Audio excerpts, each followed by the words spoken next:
This is a MIDI cable, otherwise known as a 5-pin DIN. Well, that's the connector at the end. But specifically, this is a MIDI cable because inside is a dirty little secret that tells the story of how MIDI came to be. The secret is a quirk of history, tells part of a tale where the spark of inspiration, creation and innovation meets that of simple business frugality. And for me, this secret gives a sense that there was a bit of hedge betting going on there, that the success of this enterprise was far from certain. The fact that a bunch of ruthless rivals had got together, not just to agree upon something, but invent something together and then offer it to the world for other competitors to use in competition with them, that wasn't amazing enough. There was certainly a sense of, well, we shouldn't waste any money on it. And is there a little bit of a business opportunity here? For many, this is like a relic of a forgotten technology. Surely we've moved on to using USB now.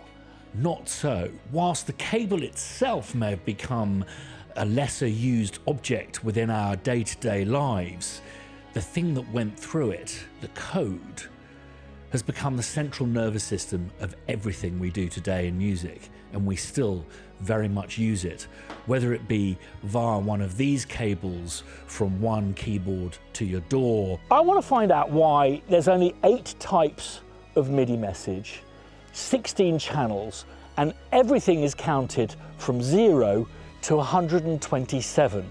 It seems very arbitrary. I want to uncover the dirty little secret at the core of this cable and connector.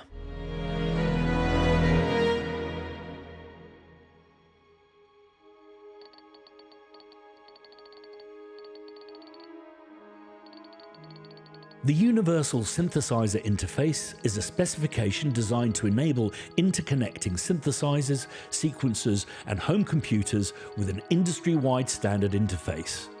This is a preliminary specification. Comments, criticism, and alternative proposals are welcome. This interface specification has not been tested and would need to be retrofitted to any equipment presented in the field. The interface is basically specified as one-to-one between 2 units, i.e. a synthesizer and a sequencer. Under certain circumstances, however, more units may be placed in a single line. The year is 1983.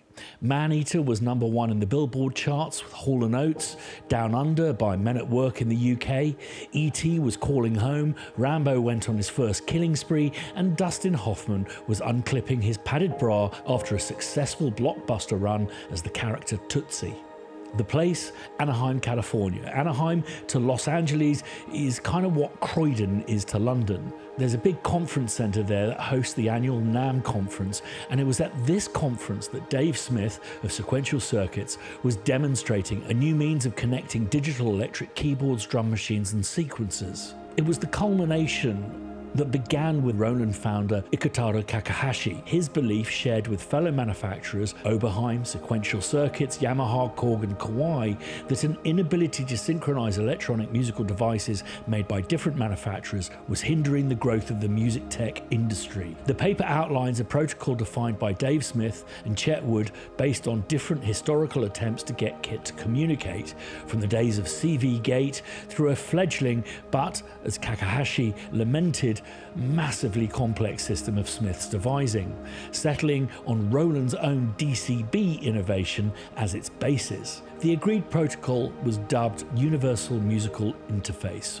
UMI, pronounced you-me, until Dave Smith aired his displeasure with a name so corny for something so serious, whereby MIDI, Musical Instrument Digital Interface, was settled upon. Smith's NAMM demonstration ushered in the formation of the MMA, not mixed martial arts. I don't think the coming together of these manufacturers ever involved anyone choking each other out, but in fact the MIDI Manufacturers Association, from which the protocol was agreed upon and MIDI 1.0 was born. The common mistake with these things is they make sound, and it's like a warm, retro kind of sound. They don't make any sound at all, or certainly in their purest sense. What they simply do is use voltage to operate your speakers. They're just converting an electric current into something that makes a magnet that's attached to a cone fluctuate and vibrate to create the various different pressure changes in the air that we recognize as sound, and if it's organized well enough, music. At the heart of MIDI is simply a way of connecting any MIDI-equipped device together regardless of who made it and when it was made. The setup can be simple like this, or you can start daisy chaining and routing stuff through equipment in any configuration you like. Electricity, not a man-made thing, just something we harness, and as a consequence it is at its heart a primitive transfer of energy. Primitive, yes, miraculous also in its characteristics. If you get it to do one simple task like moving a loudspeaker cone in and out, what you're basically getting electricity to do is send pulses that are on, off, plus, minus. And when I say on and off, I mean differences in voltage. However, there is one character of electricity. If you're not caring to work in, say, real time, I want you to push this speaker in and out to recreate some noises that I've organized into the shape of music. If you don't get it to do that, it has a characteristic that is absolutely stunning, and that is its speed. One of the reasons I failed A-level physics is it was when we got onto electronics. My beleaguered physics teacher couldn't answer the simple question of what is electricity? Is it a bunch of little bugs kind of running around a circuit? And if so, how do these bugs know when a circuit has been formed? But what he failed to explain to us was that it's a simple transference of energy. Energy changes the state of a thing, whether that be making something that's moving still, or taking something from a stationary state to one that's moving, or simply just make something change direction. So to imagine that something is moving in electric current is not really the right way of looking at it. The reason it travels, or appears to travel so quickly, is that it's not traveling at all. All it's doing is passing on a hot potato of energy from one molecule to another, which I think is why these things, to our eyes, are kind of unusual, because the force of gravity drives this ball bearing down if we let go of it. It's almost like it just skips or teleports to this ball bearing.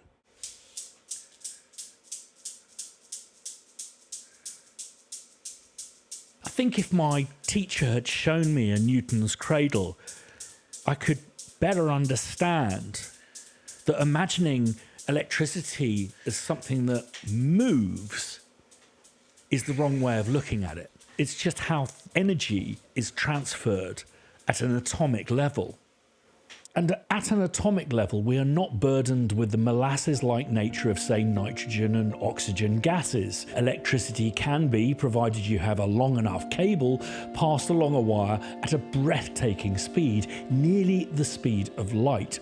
A single pulse would take just over 1 second to reach the moon, where if you were to expand the Earth's atmosphere to include the moon, a sound wave containing, say, a gunshot would take over 13 days. Electricity is a fairly simple concept to grasp, in the sense that it can provide us with a rapid stream of minute fluctuations in voltage. Say your 0 volts, just a little current that's in there, a little micro current that's in there is your 0, and 5 volts is your 1.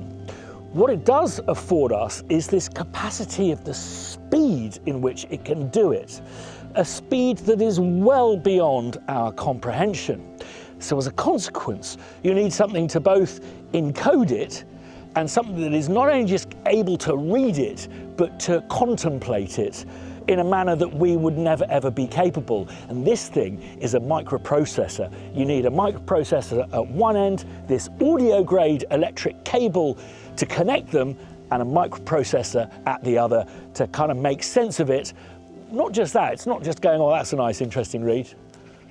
it's actually doing stuff with it. Okay, it's told me to do this, so this I need to direct to this thing and make your holographic aftertouch thingy work. And what gives MIDI the D in its name? Digital.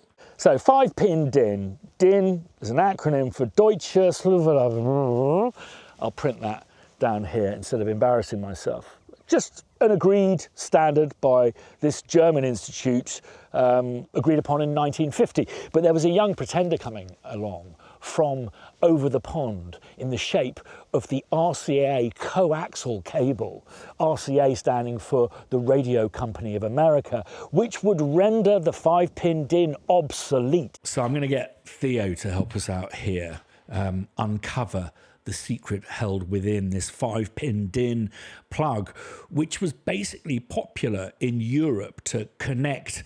They probably weren't called hi-fis back there. With mono systems, there's a 3-pin DIN, and when they required stereo signals, they became a 5-pin DIN. So 2 pins for left, 2 pins for right, and 1 earth pin. And I've been having a lot of fun looking on eBay to find largely tape decks I've found. With a digital signal, because of these incredibly rapid data rates and minute fluctuations, you really don't want interference to get in there.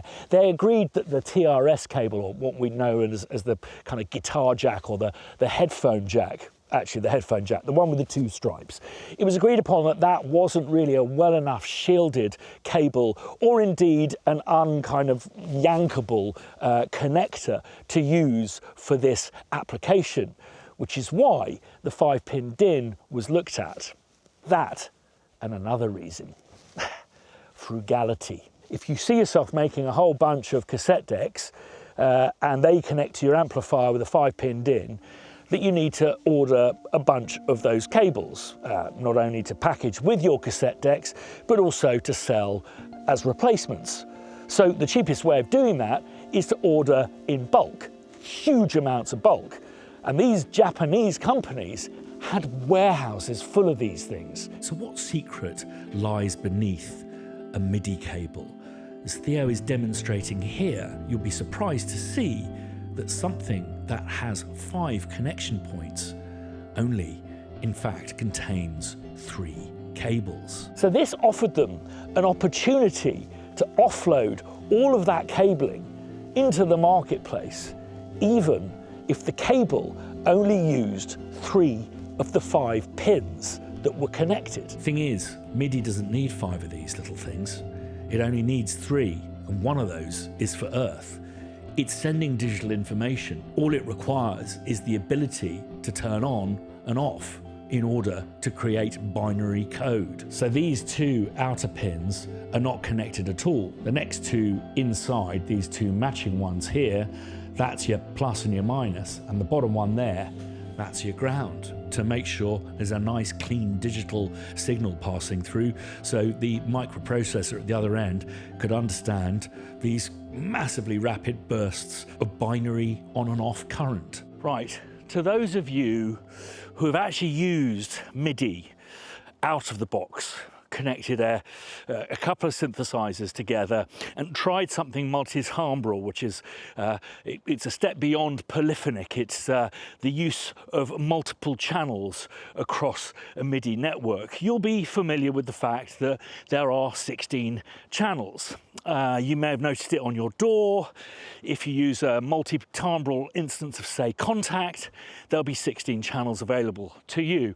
And I'm sure that we've all noticed with automation within our doors that the value goes from 0 to 127. Why is this? And does MIDI transmit all of this information simultaneously, stacked up? Or is the information kind of bunched into each channel, and each channel is kind of transmitting simultaneously? None of the above, I'm afraid to say.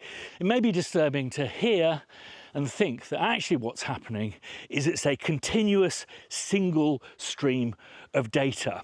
And the reason we demonstrated the Moon demonstration is not to say that MIDI is designed to play synthesizers over huge distance, but to merely illustrate the miraculous speed of electricity and how, even with really rich, amazing arrangements with loads of channels and controller data and modulation wheel things and lots of notes, you still don't recognize that it is a single linear stream. It feels synchronous, it feels tight. I guess this is why some users of, say, for example, the MPC sequences often say that the feel, the groove, is slightly different. And that'll be how the microprocessors both spit out your stream of MIDI data, particularly if things are strictly quantized to the grid, and how they receive it and what they do with it. Okay, I'm going to try and do this in a oneer. Could be interesting. We've established that MIDI is basically made up of one microprocessor talking to another via a bunch of binary pulses sent down an audio grade cable. Now, it was agreed upon by the MMA that MIDI messages, say for example like a note-on message, let's say middle C playing at 120 velocity. Let's break down why MIDI is the way it is and how that works. So it was agreed upon that basically MIDI messages are made up of 3 different bytes.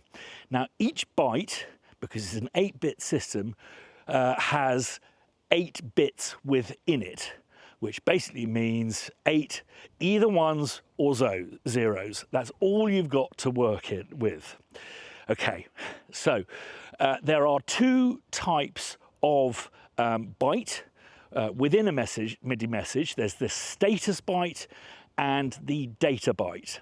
Now, the status byte tells your microprocessor what this message is, followed by 2 value bytes. So in the case of a note-on, you've got, hey, Mr. Microprocessor, this is note-on, and this is channel, say, 1, and I want you to play middle C, and I want you to play 120 notes velocity. How does it know that it's saying middle C and velocity? Because MIDI, the protocol, states that the 2 values that follow a note-on MIDI message are first the note and second the velocity. Right, so you've got 3 sets of 8-bit bytes to work with. Now, how the microprocessor knows that it's either a status or a data byte is by what's called the most significant bit, which is the first bit. So status messages in MIDI always start with 0, and data messages always start with 0. No, sorry, status always with 1, data with 0, which limits what you have to play with. You're now down to 7 bits of your 8 bits. Okay, so the status byte is actually split into 2, what's referred to as nibbles. Those crazy programmy typey people. Okay, so 2 nibbles which are equal, which gives us 2 sets of 4 bits. Now, but because the most significant byte is always going to be a 1, it basically means that we only really have 3 bits to work with. Or if you want to look at it, basically values within binary, 8 to 15. Now, I always suddenly get joined by people I'm doing something incredibly complicated. Okay, so the second nibble has 4 clear bits to work with, which in binary terms mean that you have from 0, inclusive, that can be a value, 0 to 15 to work with, or 16 steps.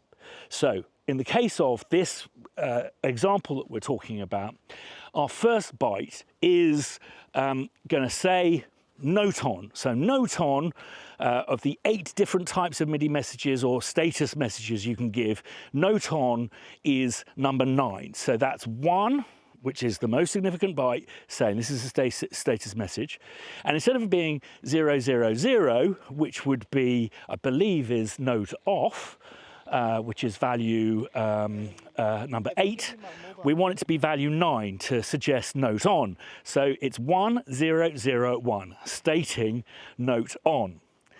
The second nibble is the channel, we've got 4 bits to work with, hence 0 to 15 equals 16 channels. That's why MIDI contains 16 channels. And if we want it to be channel 1, we go 0, 0, 0, 1. Is that correct? Or is it 0? You'll have to correct me on this. Okay, we've now got 2 more bytes to work with, each 8-bit. However, the most significant bits of those bytes has to be a 0. So again, we've only really got 7 bits to work with. And do you know what that means in binary? If you have 0, 0, 0, 0, 0, 0, that's 0. If you have 0, 1, 1, 1, 1, 1, 1, 1, 1, so 7 ones, 127. And because of the protocol of MIDI, which is programmed into your microprocessor, it knows that the first byte is going to be the note value, as in which note to play. So in this case, 60, which I think is it 00, 4 ones, and then 2 00s is 60, which is middle C. I think the bottom note of the first, like of an 88-note keyboard, I think the bottom note is MIDI value 21. And then we know that the second value is going to be velocity. So we want it to be 120, which is 0, 1, 1, 1, 1, 0, 0, 0. So this is what a MIDI message looks like. I am totally cheating, by the way. And what's amazing is I got Theo to actually strip down a MIDI lead and connect it to a CV Volt cable, plug it into our oscilloscope, and it was quite a sight to behold, you know, after 40 years of using this stuff, to actually sit there and see it in action. These are MIDI messages. This how it works. It feels, you know, when you're using this stuff, it feels so kind of man-made and, you know, digital. But it is, in fact, just something that's kind of simple and, I guess, organic looking. It kind of moves me. But what about stuff like modulation wheels and pitch bend and all of that kind of stuff? How do you fit? How does it know about all of that kind of stuff? Well, these are controller changes. And if you look at the 8 different style of MIDI messages that you can send, or status messages, I think it's number 11 is the controller change. So again, because it's part of a protocol, what happens with these ones is you send a status byte. So first nibble is always 1, followed by the MIDI message type. So we want to send MIDI message 11, which is controller change. Then you want to state the channel that you're working on, and then the microprocessor knows that the first value amount is going to be the controller number, and then the second data amount or value amount is going to be the actual value. So the main difference between a kind of a note-on message and a control change message is that the control change really can only transmit one value, and that is from 0 to 127, plus letting it know which controller it's referring to. So that's how that works. I would have loved to have been there when they demonstrated it. I have a vague recollection of something's happened in America. They've announced this thing, this kind of truce between these warring companies to create a protocol of things that could talk to each other. And for me, it completely changed my future, as it did for millions of people. But I wonder, was there a sense of, you know, it being, oh my God, this is going to completely fuck everything up? Or this is going to put us all out of work? Or was it nice gimmick? Or, yeah, it'll never catch on, it uses that crappy cable? I don't know. If you could find any accounts of it, I'd love to hear about them in the comments down below. Making this film and the accompanying brag sheet, which is linked in the video description down below, has been extraordinary because I've been just using something completely ignorant to its history and how it actually works for, I would have been 13 the first time I used MIDI, I guess. So I'm 53 now, so that is, I've been using it for 40 years, not having a clue what was going on under the hood. But what I've really struck by, and if you think about it, you know, earlier on I was connecting a device that was made in the mid-1980s to a device that was made in the very earliest, the noughties, and they talk to each other fine. But it's not just the note on, the note off, it's all of the stuff, the potential that was built into it decades before the term future-proofed was coined. It gives me a sense that there was an excitement there. There was a sense of playing with a train set of, wouldn't it be nice if we had a little tree here and put a little, what's it called, level crossing here. All sorts of potential things that were also very much signifiers of the age that it was created in. Something that MIDI can do and could do from the beginning is actually change the sounds on your keyboard. So they agreed upon 128 different instruments so that X instrument would be your oboe and Y instrument would be your, I don't know, church organ. And it's curious that considering that 128, and this isn't just I mean, these are presets, not just instruments. So we're talking about short strings, pizzicato strings, long strings, organ, church organ, you know, presets. So you've only got 128. And the fact that 2 of those have been sacrificed for slap bass is very much a product of its time. And that, which number is it? Is it 1? I guess whatever way you look at it, it's instrument 128, MIDI CC value 127 is a gunshot, which in this day and age is absolutely the last thing you want to play through a speaker system at a gig. There's also hints of where there may have been pushback or friction or people muscling through their own self-serving needs. There's 2 controller mentions within the specifications of polyphonic aftertouch, something you almost never see in keyboards today. It was if a manufacturer was really seeing that as the future and had just spent a huge amount of money on developing that technology. CS80, Yamaha, anyone? But there are also signs of disagreements that didn't get compromised upon and agreed upon. The most famous of which is the fact that MIDI has not agreed on where is middle C or how it is numbered. So if you're using a Roland instrument, middle C is C4. If you're using a Yamaha instrument, C is C3, which is why to this day your DAW will have a preference whether you want a Roland or a Yamaha middle C. But this means that there's complications with the sample libraries we use, and I reckon thousands of hours a year are spent in studios puzzled over why an orchestra suddenly struck up an octave too high, too low, or a musician has stopped a take because they've suddenly seen a note that's either too high or too low for them. So whether this was just an experiment that's gone tremendously right, or, you know, I don't know, a way of offloading obsolete cabling onto a populace in the way that the Scots offload offal onto tourists by pretending to like haggis. Will there be a day when our modern synthesizers have to get kind of pimped with MIDI to SCHMIDI converters? I don't know, but it seems to be a lasting legacy and a reflection of that time where business wasn't about creating monopolies.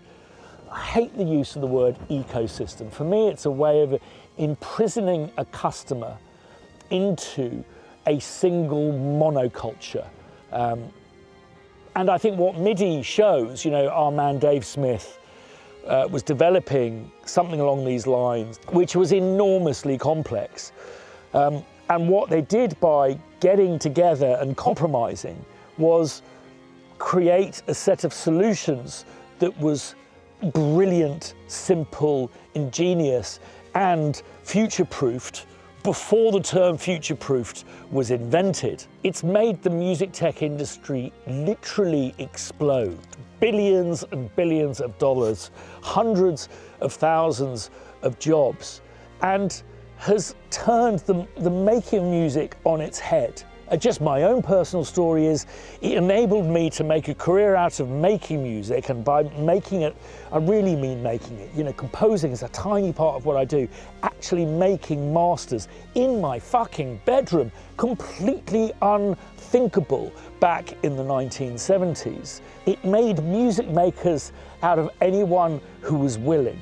It made it affordable, inclusive, and there was no barrier to entry. And I don't think there's a more truer use of the word revolution in respect to a new technology being revolutionary than what MIDI has done for music. I heard a lovely, rare interview with Prince the other day, and he just said a very, very simple thing. He was talking about how it saddened him when he saw young people learning how to play Guitar Hero, the computer game with the little stick, and how they would spend years getting good at this thing, and it's, you know, it's such a shame they don't just learn the guitar. And he said, because playing your own music is, he paused, is heaven. So hats off to the MMA, and hats off to you to making it to the end. I'm sure I've got lots of this wrong. So in order for this to be a valid document to help people understand this extraordinary and revolutionary technology, please correct me in the comments down below. And if you've watched all the way to the end, check out the comments down below to see if I've made any mistakes, and correct your understanding of these things accordingly to form an accurate picture. Thanks as always for watching. Loads more videos like this. It's the way we're going with this channel. So do subscribe if you haven't done already, or resubscribe if you've unsubscribed. Ding the bell to be notified the next time we put a video up. And one of those for the MMA, Dave Smith, and that mob of incredibly rowy people who just saw a chance and jumped at it.